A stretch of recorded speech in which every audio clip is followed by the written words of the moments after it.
बिस्मिल्लाहिर्रहमानिर्रहीम। अस्सलामु अलैकुम वरहमतुल्लाहि वबरकातुहू। मुअज़्ज़ज़ नाज़रीन, कुर्बानी का जानवर ख़रीदने के वक्त में लोगों के जहन में एक सवाल पैदा होता है कि अगर कुर्बानी के जानवर का सींग टूटा हुआ हो तो उसकी कुर्बानी करना जायज़ है या नहीं।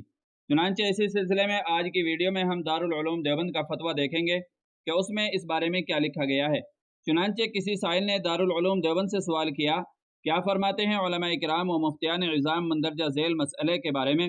मेरे पास कुर्बानी की नीयत से घर में पाला हुआ एक सेहतमंद और लड़ाका बकरा है जो 2 महीने पहले अपने बिरादर कुनबे से लड़ते हुए एक सींग तोड़ लिया। दवा इलाज के बाद ठीक हो गया और 2 हफ्ते पहले फिर से लड़ाई करते हुए दूसरा सींग भी तोड़कर बराबर कर लिया। अब जख्म वगैरह भी नहीं है और सींग का ज़ाहिरी हिस्सा टूटा हुआ है, अंदर का दोनों खोखा सही सलामत है और बिल्कुल तंदुरुस्त और लड़ाई भड़ाई का पहले की तरह शौकीन है।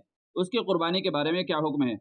तो नाज़रीन इकराम, दारुल उलूम देवबंद का फतवा देख लेते हैं कि इस सवाल का दारुल उलूम देवबंद की तरफ से क्या जवाब दिया गया है। दारुल उलूम देवबंद की तरफ से जवाब दिया गया है, बिस्मिल्लाहिर्रहमानिर्रहीम। अगर आपके बकरे के दोनों सींग का ऊपरी हिस्सा टूट गया है या उनका खोल उतर गया है और अब किसी तरह का जख्म वगैरह नहीं है तो उसकी कुर्बानी जायज़ है, क्योंकि कुर्बानी के जानवर में सींग का होना ज़रूरी नहीं है। सींग बिल्कुल ना हो या उनका कुछ हिस्सा टूट गया हो या खोल उतर गया हो तब भी कुर्बानी जायज़ होती है।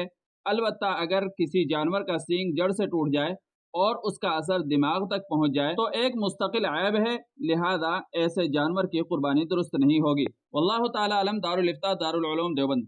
तो नाज़रीन इकराम, वीडियो को सुनने के बाद आप अच्छी तरह मसले को समझ गए होंगे। वीडियो को लाइक और शेयर कर दीजिएगा और चैनल पर पहली बार आए हों तो सब्सक्राइब भी कर लीजिएगा। चलिए फिर मिलते हैं अगले किसी वीडियो में। अस्सलामु अलैकुम वरहमतुल्लाहि वबरकातुहू।